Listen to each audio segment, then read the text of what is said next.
Oi, valiosas, tudo bem com vocês? No nosso vídeo de hoje, vim tratar com vocês aqui de algumas dicas, diríamos assim, de erros, né?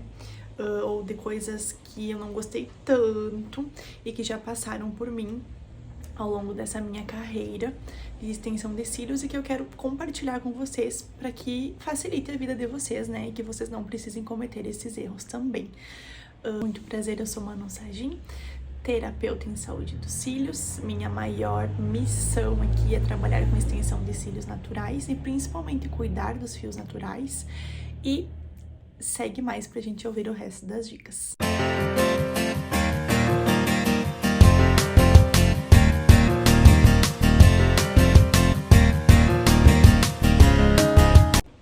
E dica número 1, então, tá? Vamos trazer aqui pinças, tá? A precisão das pinças é uma dica muito importante. Por quê? No início, a extensão de cílios, ela não é fácil, tá? A extensão de cílios é uma habilidade que a gente desenvolve.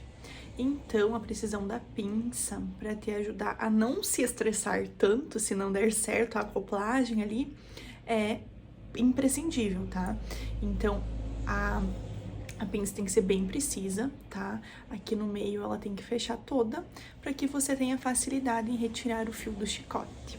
Da mesma forma, a nossa pinça de isolamento, tá? Que daí você vai optar por uma pinça curva ou uma pinça reta.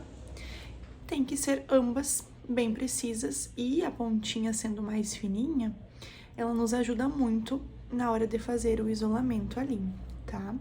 Então, essa é a dica número 1 que eu dou pra vocês. Pinças precisas vai facilitar a tua vida.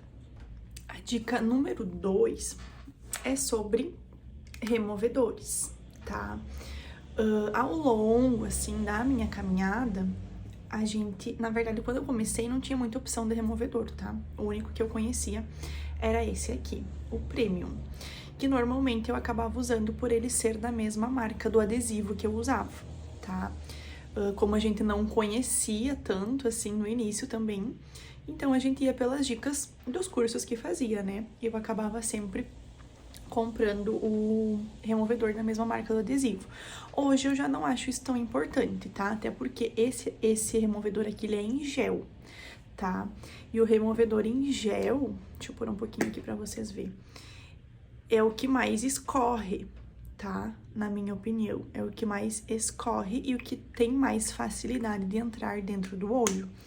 Então, hoje eu só uso isso aqui em últimos casos, tipo, quando a cliente tem que ela vem fazer remoção com bem pouquinhos cílios, eu utilizo esse.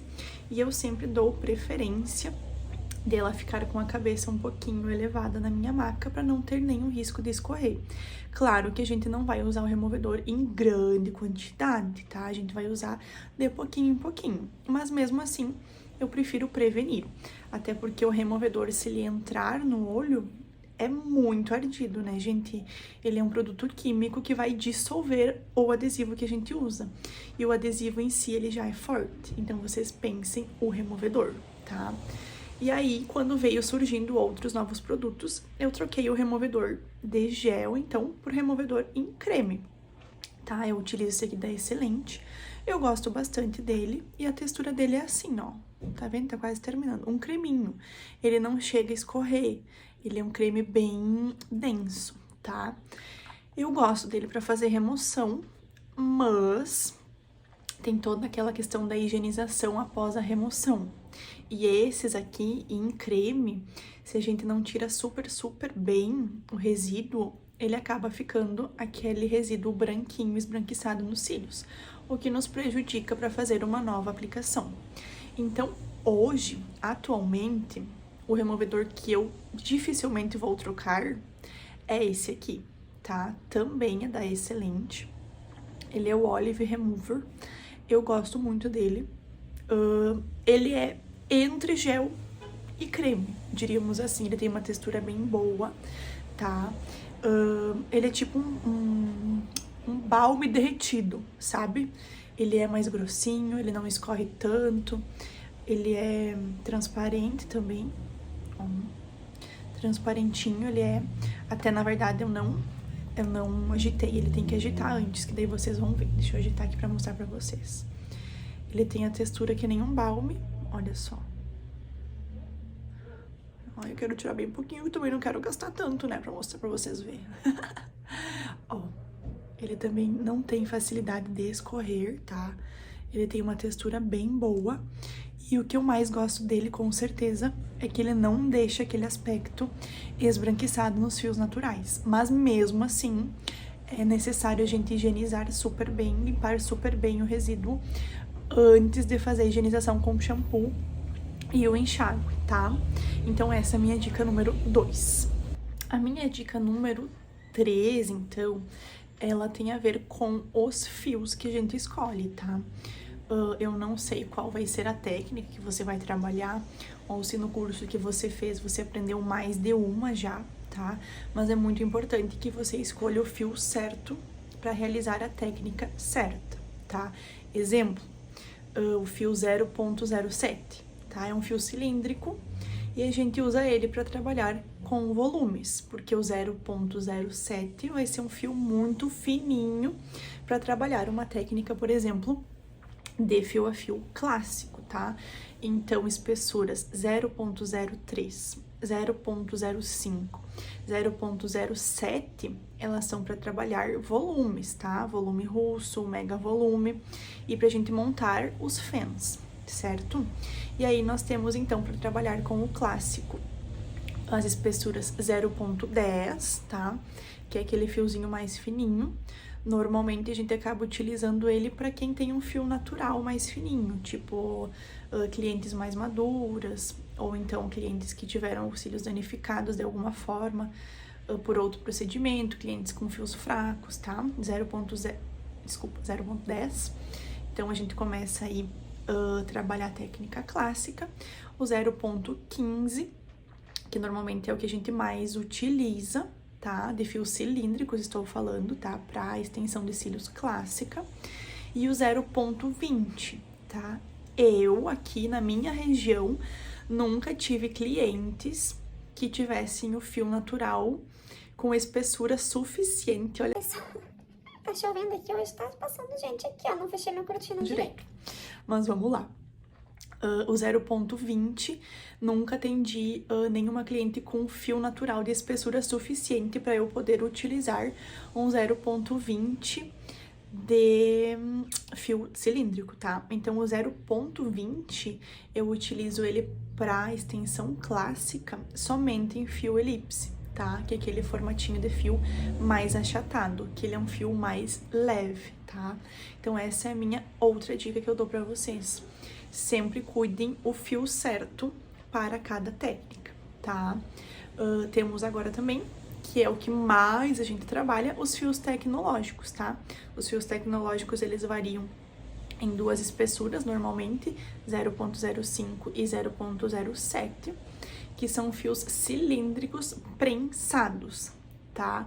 Então, aí você também precisa ver o que é que você quer entregar. Temos o volume brasileiro hoje, que é aquele fiozinho em Y. Temos aí, na verdade, ele é um fio em Y, né? Ele é chamado de fio Y. Aqui no Brasil, que a gente chama de volume brasileiro, mas em outros lugares ele é chamado de Y, fio 2D, enfim, né? Temos os fios W, daí também 3D, 4D, 5D. E essa espessura também a gente sempre vai cuidar a técnica que nós vamos escolher e se o fio da nossa cliente está saudável e ele é forte o suficiente para esse fio ser acoplado sobre ele e não prejudicá-lo, tá? Essa é a minha terceira dica, então. Vamos para a quarta? A minha quarta dica, então, ela é sobre a acoplagem da extensão no fio natural. A gente vê, assim, muitas opções, né, de ensino, tá? Eu vou dizer como eu faço e que facilita a minha vida, tá? Eu faço a acoplagem alternando os fios, cola um pouquinho aqui no início, cola um pouquinho aqui no final, cola um pouquinho aqui no meio, e isso ajuda a esse adesivo ir curando, e quando eu voltar lá, ele não fazer stick no fiozinho do lado, tá? Isso me ajuda bastante do que a gente começar por aqui e ir fazendo em sequência, e correr muito o risco de fazer estique do fiozinho do lado, tá? Então, eu colar eles alternados facilita o meu trabalho e também acelera um pouquinho o meu trabalho, tá? Não preciso ficar ali esperando aquele adesivo curar para eu fazer a próxima acoplagem, tá? Então, isso facilita o meu trabalho. Já falando sobre isso, vamos para a dica número 5, tá? Que são sobre os adesivos. Adesivos tem infinitos, tá? Normalmente é o adesivo que leva a culpa da falta de durabilidade de uma extensão, tá? Mas nem sempre é isso, porque tem muitos outros passos que a gente tem que seguir. O adesivo é só, tipo, uma parte de 5, vamos dizer assim, né? Pra fazer tudo dar certo. Tem outras etapas que a gente precisa seguir aí, então, para ter uma retenção boa, tá? Mas falando do adesivo, se você é iniciante, você precisa de um adesivo que seja não muito rápido, mas também não muito lento, né? Só que como que você vai escolher isso? Através da umidade, da temperatura do lugar que você vai atender, né? Com a umidade baixa, a umidade estando baixa, o nosso adesivo vai fazer o quê? Vai demorar mais para atingir o tempo de secagem ideal. Então, se você estiver em umidade baixa, abaixo de 40% normalmente, né? Você vai precisar utilizar um adesivo um pouquinho mais rápido, tipo 2 segundos, vamos dizer assim, se você é iniciante, né?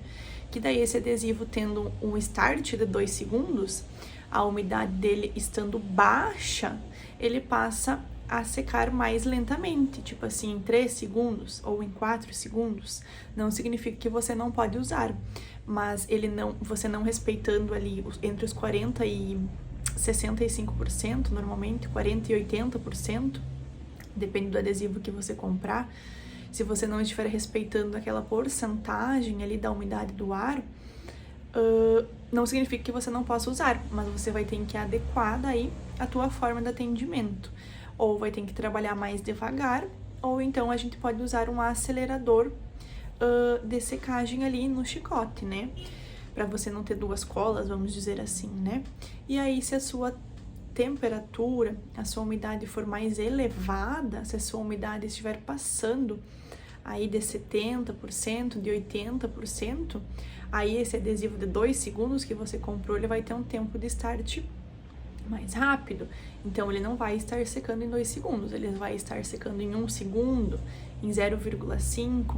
E aí que temos um problema, por exemplo, de durabilidade, podendo causar uma falsa colagem, tá? Então, esse adesivo a gente tem que sempre tentar respeitar o que o produtor do adesivo nos diz, né? Lá no rótulo, em relação à quantidade ideal de umidade da temperatura, tá? Se você não tem ar-condicionado, fica um pouco mais difícil de controlar, mas aí você pode ir lá pegar o higrômetro, medir a umidade e temperatura da tua sala, para aquela estação, normalmente, né? Para estação verão, inverno, outono, enfim, normalmente fica mais ou menos parecida durante toda a estação, né?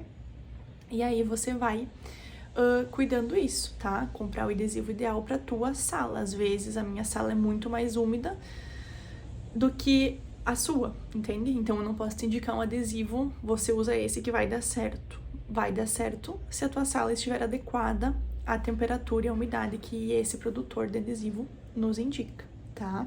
Espero que vocês tenham entendido essa parte.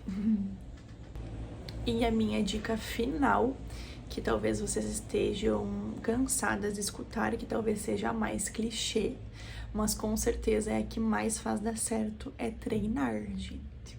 Treinar todos os dias, se vocês conseguirem, tá? Até que você desenvolva essa habilidade, se você treina hoje, por exemplo, e fica 2, 3 dias sem fazer, é como se você estivesse começando do zero quando você for fazer de novo, entende? Então, você precisa treinar ali, pelo menos, vamos dizer assim, uns 20 dias consecutivos para você pegar essa habilidade, para suas mãos se acostumarem com essa habilidade de pegar as pinças, de usar a mão direita e mão esquerda ao mesmo tempo, tá? Então, quanto mais você treinar, melhor. Se você não tiver cliente, você treina na boneca. Não tiver boneca, você pode treinar naquelas esponjinhas de maquiagem, sabe? Tem várias outras coisas que você pode treinar. esponjinha, cílios postiço, no fio de cabelo. Coloca um copinho assim, ó, um copinho e coloca um fiozinho aqui e você já vai treinar a acoplagem, vai treinar o direcionamento. Então tem muitas formas de treinar para você aprender a usar as duas mãos ao mesmo tempo, tá? Então, com certeza, treinar é um dos fatores mais importantes para você desenvolver essa habilidade e ela permanecer com você, para você não perder o que você já adquiriu, tá? Espero que vocês tenham gostado. Pode curtir, comentar, se não gostou de alguma coisa, se você quer que eu traga algum outro assunto, tá? Isso já me ajuda muito para eu ter uma noção do que é que vocês estão precisando, que vocês estão querendo aprender mais, tá? Coração para vocês, um grande beijo.